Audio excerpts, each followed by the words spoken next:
ನಮಸ್ಕಾರ ಸ್ನೇಹಿತರೆ. ವರ್ಷದ ಕೊನೆಯ ಸೂರ್ಯಗ್ರಹಣ ಆಗಸ್ಟ್ 12, 2026ರಂದು ಸಂಭವಿಸಲಿದೆ.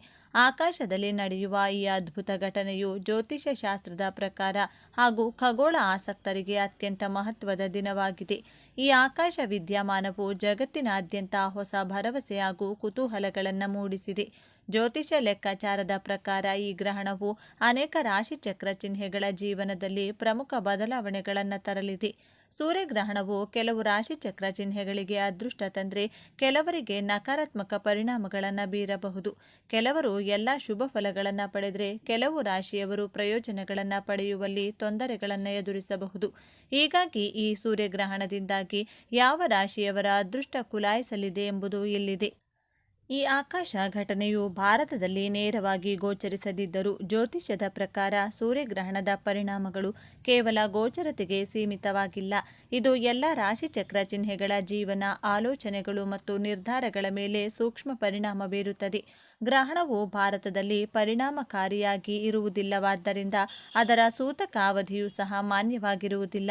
ಆದರೆ ಸೂರ್ಯಗ್ರಹಣವನ್ನು ಬದಲಾವಣೆಯ ಸಂಕೇತ ಮತ್ತು ಹೊಸ ಚಕ್ರದ ಆರಂಭವೆಂದು ಪರಿಗಣಿಸಲಾಗುತ್ತದೆ. ಕೆಲವು ರಾಶಿಚಕ್ರ ಚಿಹ್ನೆಗಳಿಗೆ ಈ ಸಮಯವು ಸಕಾರಾತ್ಮಕ ಬದಲಾವಣೆಗಳನ್ನು ತರಬಹುದು. ಸ್ಥಗಿತಗೊಂಡ ಕೆಲಸವು ವೇಗವನ್ನು ಪಡೆಯುತ್ತದೆ ಮತ್ತು ಆತ್ಮವಿಶ್ವಾಸದಲ್ಲಿ ಉತ್ತೇಜನವನ್ನು ನೀಡುತ್ತದೆ. ಈ ಗ್ರಹಣವು ಕೆಲವರಿಗೆ ಪ್ರಯೋಜನಕಾರಿ ಎಂದು ಸಾಬೀತುಪಡಿಸಬಹುದು. ವಿಶೇಷವಾಗಿ ವೃತ್ತಿ, ಹಣಕಾಸು ಮತ್ತು ಭವಿಷ್ಯಕ್ಕೆ ಸಂಬಂಧಿಸಿದ ನಿರ್ಧಾರಗಳಿಗೆ ಬಂದಾಗ ಈ ಸೂರ್ಯಗ್ರಹಣವು ಯಾವ ರಾಶಿಚಕ್ರ ಚಿಹ್ನೆಗಳಿಗೆ ಶುಭ ಚಿಹ್ನೆಗಳನ್ನು ತರುತ್ತದೆ ಎಂಬುದನ್ನು ತಿಳಿಯೋಣ. ಅದಕ್ಕೂ ಮುನ್ನ ನೀವಿನ್ನು ಚಾನೆಲ್ಗೆ ಸಬ್ಸ್ಕ್ರೈಬ್ ಆಗಿಲ್ಲ ಅಂದರೆ ಈಗಲೇ ಸಬ್ಸ್ಕ್ರೈಬ್ ಆಗಿ, ಹಾಗೆ ವಿಡಿಯೋಗೆ ಲೈಕ್ ಮಾಡಿ, ವಿಡಿಯೋ ಸ್ಕಿಪ್ ಮಾಡದೆ ಕೊನೆ ತನಕ ನೋಡಿ. ಎಲ್ಲರೂ ಭಕ್ತಿಯಿಂದ ಓಂ ನಮಃ ಶಿವಾಯ ಅಂತ ಕಮೆಂಟ್ ಮಾಡಿ. ಮೇಷರಾಶಿಗೆ ಒಲಿಯುವ ಭಾರೀ ಧನಲಾಭ. ಭಾರತದಲ್ಲಿ ಗ್ರಹಣ ಕಾಣಿಸದಿದ್ದರೂ ಜ್ಯೋತಿಷ್ಯ ಶಾಸ್ತ್ರದ ಪ್ರಕಾರ ಈ ಸೂರ್ಯಗ್ರಹಣವು ಮೇಷರಾಶಿಯವರಿಗೆ ತುಂಬ ಅನುಕೂಲಕರವಾಗಿದೆ. ಈ ಸಮಯದಲ್ಲಿ ಮೇಷರಾಶಿಯವರ ಹಿಂದೆ ಮಾಡಿದ ಹಳೆಯ ಹೂಡಿಕೆಗಳಿಂದ ಭಾರೀ ಲಾಭವನ್ನು ಪಡೆಯಲಿದ್ದಾರೆ.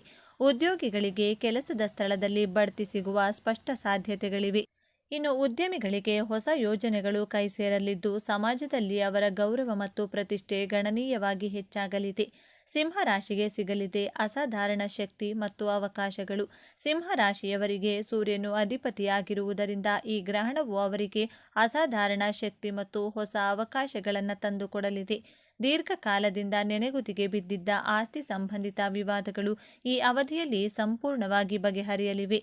ಆರ್ಥಿಕ ತೊಂದರೆಗಳಿಂದ ಬಳಲುತ್ತಿದ್ದವರಿಗೆ ಉತ್ತಮ ಪರಿಹಾರ ದೊರೆಯಲಿದ್ದು ನಿರುದ್ಯೋಗಿಗಳಿಗೆ ಅವರು ಬಯಸಿದ ಕನಸಿನ ಕೆಲಸ ಸಿಗುವ ಸಾಧ್ಯತೆ ಹೆಚ್ಚಾಗಿದೆ. ಧನುರಾಶಿಯವರಿಗೆ ಶುಭಯೋಗ ಮತ್ತು ಸುಖ ಸಂತೋಷ. ಈ ಸೂರ್ಯಗ್ರಹಣದ ಸಮಯವು ಧನುರಾಶಿಯವರಿಗೂ ಸಹ ಅತ್ಯಂತ ಶುಭ ತರಲಿದೆ. ಈ ಸಮಯದಲ್ಲಿ ಅವರಿಗೆ ಆಧ್ಯಾತ್ಮಿಕ ಚಟುವಟಿಕೆಗಳಲ್ಲಿ ಆಸಕ್ತಿ ಹೆಚ್ಚಾಗಲಿದೆ. ವಿದೇಶ ಪ್ರಯಾಣ ಮಾಡುವ ಬಯಕೆ ಹೊಂದಿದ್ದವರ ಕನಸು ಈ ಸಮಯದಲ್ಲಿ ನನಸಾಗಲಿದೆ. ಅಲ್ಲದೆ ಕುಟುಂಬದಲ್ಲಿ ವಿವಿಧ ಮಂಗಳಕರ ಶುಭ ಘಟನೆಗಳು ಜರುಗಲಿದ್ದು ಆರೋಗ್ಯದಲ್ಲಿ ಉತ್ತಮ ಸುಧಾರಣೆ ಕಂಡುಬರಲಿದೆ.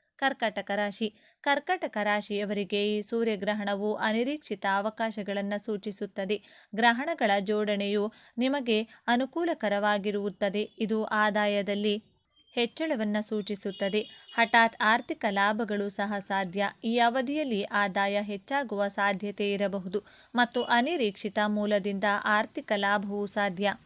ನಿಮ್ಮ ವೃತ್ತಿ ಅಥವಾ ವ್ಯವಹಾರದಲ್ಲಿ ಹೊಸ ಆರಂಭವನ್ನು ಮಾಡಲು ನಿಮಗೆ ಅವಕಾಶವಿರಬಹುದು. ಅದು ಭವಿಷ್ಯದಲ್ಲಿ ಪ್ರಯೋಜನಕಾರಿ ಎಂದು ಸಾಬೀತುಪಡಿಸುತ್ತದೆ. ಆಸ್ತಿ ಅಥವಾ ವಾಹನಕ್ಕೆ ಸಂಬಂಧಿಸಿದ ನಿರ್ಧಾರವು ನಿಮ್ಮ ಪರವಾಗಿ ಕೆಲಸ ಮಾಡಬಹುದು. ಕೆಲವರು ಪ್ರಯಾಣದ ಅವಕಾಶಗಳನ್ನು ಸಹ ಕಂಡುಕೊಳ್ಳಬಹುದು. ವಿಶೇಷವಾಗಿ ವಿದೇಶದಲ್ಲಿ ಇದು ಭವಿಷ್ಯಕ್ಕಾಗಿ ಹೊಸ ಮಾರ್ಗಗಳನ್ನು ತೆರೆಯುತ್ತದೆ. ಉದ್ಯೋಗಿಗಳಿಗೆ ಹೊಸ ಅವಕಾಶಗಳು ಸಿಗಬಹುದು. ಆದರೆ ವ್ಯವಹಾರದಲ್ಲಿ ತೊಡಗಿರುವವರಿಗೆ ಉತ್ತಮ ಲಾಭ ಸಿಗುತ್ತದೆ. ವಾಹನ ಅಥವಾ ಮನೆ ಖರೀದಿಸುವ ಸಾಧ್ಯತೆಗಳಿವೆ.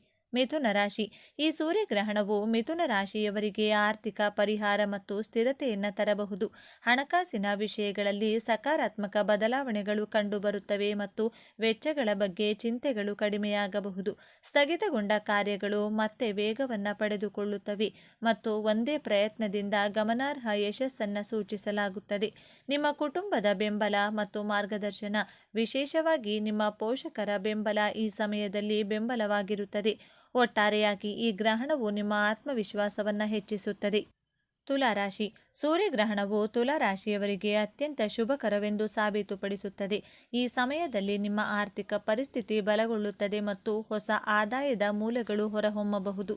ದೀರ್ಘಕಾಲದಿಂದ ಬಾಕಿ ಇರುವ ಕೆಲಸಗಳು ಪೂರ್ಣಗೊಳ್ಳಲು ಪ್ರಾರಂಭವಾಗುತ್ತದೆ. ಕೆಲವು ಪ್ರಮುಖ ಪ್ರಯತ್ನಗಳಲ್ಲಿ ಗಮನಾರ್ಹ ಯಶಸ್ಸನ್ನು ಸಾಧಿಸುವ ಸಾಧ್ಯತೆಗಳಿವೆ.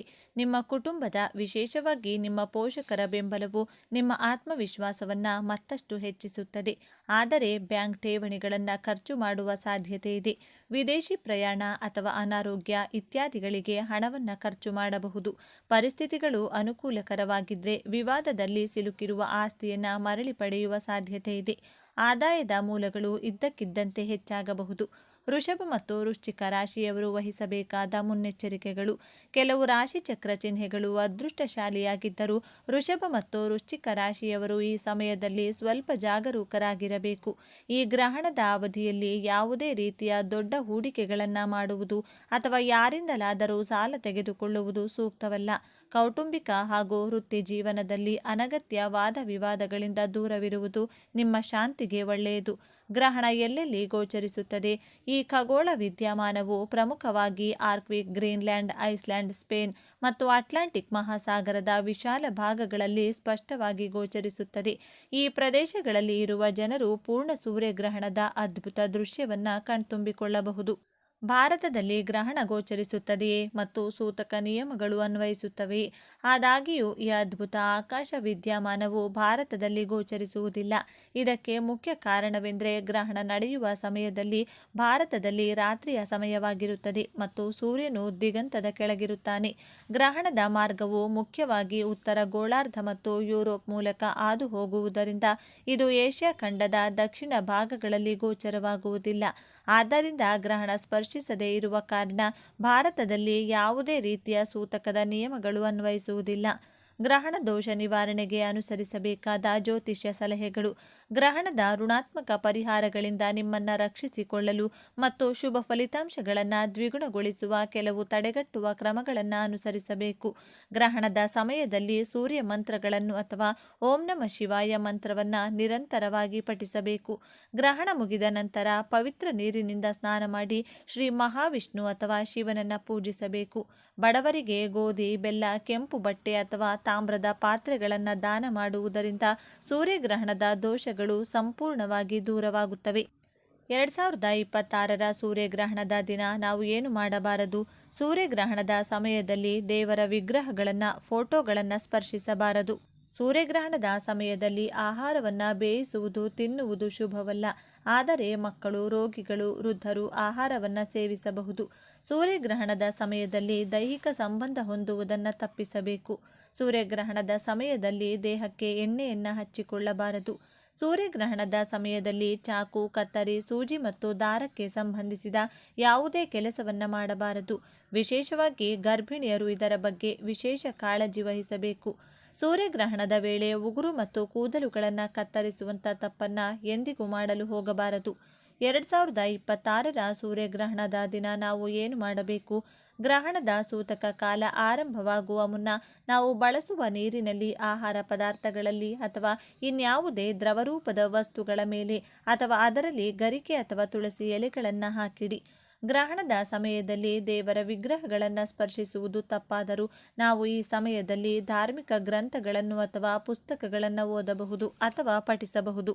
ಸೂರ್ಯಗ್ರಹಣದ ಸಮಯದಲ್ಲಿ ನಾವು ಮಂತ್ರವನ್ನು ಪಠಿಸಬೇಕು. ಇದರಿಂದ ಗ್ರಹಣದ ಕೆಟ್ಟ ಪರಿಣಾಮ ನಮ್ಮ ಮೇಲೆ ಉಂಟಾಗುವುದಿಲ್ಲ. ಸೂರ್ಯಗ್ರಹಣ ಮುಗಿದ ನಂತರ ಮತ್ತೆ ಸ್ನಾನ ಮಾಡಬೇಕು. ಸೂರ್ಯಗ್ರಹಣದ ಸಮಯದಲ್ಲಿ ತರ್ಪಣ, ಶ್ರಾದ್ದ, ಜಪ, ಹವನ, ದಾನ ಇತ್ಯಾದಿ ಧಾರ್ಮಿಕ ಕಾರ್ಯಗಳನ್ನು ಮಾಡಬಹುದು. ಗ್ರಹಣ ಮುಗಿದ ನಂತರ ದೇವರ ಪೂಜೆ ಮಾಡಿ ಮತ್ತು ದಾನ ಮಾಡಿ. ಸ್ನಾನ ಮಾಡಿದ ನಂತರ ದೇವರ ಕೋಣೆಯನ್ನು ಶುದ್ಧೀಕರಿಸಬೇಕು. ಸೂರ್ಯಗ್ರಹಣದ ಸಮಯದಲ್ಲಿ ನಾವು ಯಾವುದೇ ಕೆಲಸವನ್ನು ಮಾಡಬೇಕಾದರೂ ಅದರ ಬಗ್ಗೆ ಸರಿಯಾಗಿ ತಿಳಿದುಕೊಂಡು ಮಾಡುವುದು ತುಂಬಾನೇ ಉತ್ತಮ. ಗ್ರಹಣದ ಸಮಯದಲ್ಲಿ ನಿಷಿದ್ಧ ಕೆಲಸಗಳನ್ನು ಮಾಡೋದ್ರಿಂದ ಅಶುಭ ಫಲಗಳನ್ನು ಎದುರಿಸಬೇಕಾಗುತ್ತದೆ. ಹಾಗಾಗಿ ಸೂರ್ಯಗ್ರಹಣದ ಸಮಯದಲ್ಲಿ ನಾವು ಯಾವ ಕೆಲಸ ಮಾಡಬೇಕು, ಯಾವ ಕೆಲಸ ಮಾಡಬಾರ್ದು ಎಂಬುದನ್ನು ಸರಿಯಾಗಿ ತಿಳಿದುಕೊಂಡಿರಬೇಕು.